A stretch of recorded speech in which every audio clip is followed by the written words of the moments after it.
ಕರ್ನಾಟಕದ ಮಂತ್ರಿಗಳು ಬರೀ ಪತ್ರ ಬರೆಯಲಿದ್ದಾರೆ.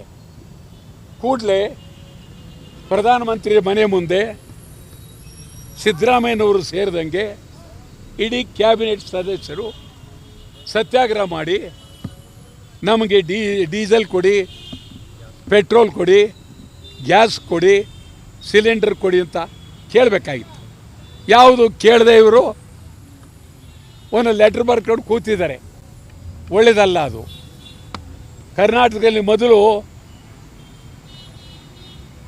ಕರ್ನಾಟಕ ಸರ್ಕಾರದ ಮುಖ್ಯಮಂತ್ರಿಗಳು, ಉಪಮುಖ್ಯಮಂತ್ರಿ, ಮಂತ್ರಿಗಳು ಮತ್ತು ಚೀಫ್ ಸೆಕ್ರೆಟರಿ ಎಲ್ಲ ಅಧಿಕಾರಿಗಳು ಸೌದೆಯಿಂದ ನಾಳೆಯಿಂದ ಸೌದೆ ತಗೊಳ್ಬೇಕು. ನೀವು ಮುಖ್ಯಮಂತ್ರಿಗಳೇ ನಿಮ್ಮ ಮನೆಗೂ ಸೌದೆ, ಉಪಮುಖ್ಯಮಂತ್ರಿಯವರೇ ನಿಮ್ಮ ಮನೆಗೂ ಸೌದೆ, ಮಂತ್ರಿಗಳೇ ನೀವು ಸೌದೆ, ಉಪಮುಖ್ಯಮಂತ್ರಿಗಳು ಸೌದೆ, ಚೀಫ್ ಸೆಕ್ರೆಟರಿ ಸೌದೆ, ಅಧಿಕಾರಿಗಳು ಸೌದೆ. ಸೌದೆಯನ್ನು ಮೊದಲು ನೀವು ಉಪಯೋಗಿಸಿ. ನಿಮ್ಮ ಮನೆಗಳಲ್ಲಿ ಬೇಕಾದಷ್ಟು ಸಿಲಿಂಡರ್ಗಳು, ಗ್ಯಾಸ್ ಇಟ್ಕೊಂಡು ಜನಗಳನ್ನು ಕಣ್ಣೀರಿನ ಕಥೆಯಲ್ಲಿ ಕೈ ತೊಳಿತಾ ಇದ್ದಾರೆ. ಇದು ಒಳ್ಳೆಯದಲ್ಲ.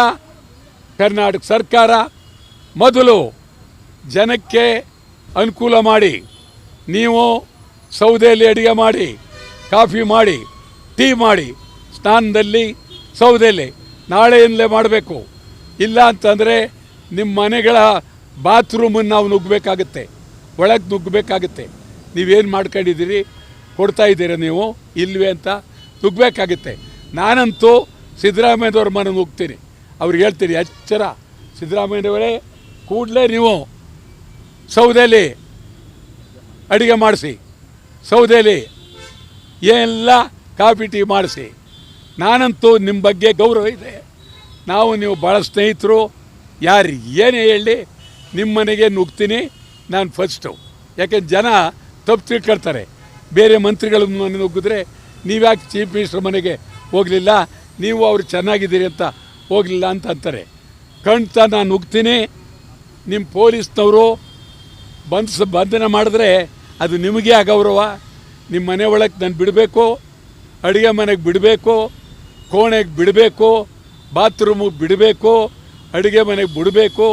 ನೀವು ಸೌದೆ ತಂದಿದ್ದೀರಾ, ಸೌದೆಯಲ್ಲಿ ಉರಿ ಹಾಕ್ತೀರಾ, ಸೌದೆಯಲ್ಲಿ ನೋಡ್ತೀರಾ ಅಂಥೇಳಿ ನಾನೇ ಮೊಟ್ಟ ಮೊದಲು ಕರ್ನಾಟಕದ ಮುಖ್ಯಮಂತ್ರಿಗಳ ಮನೆಗೆ ತನಿಖೆಗೆ ನಾನೇ ಹೋಗ್ತೀನಿ. ಉಪಮುಖ್ಯಮಂತ್ರಿಗಳ ಮನೆ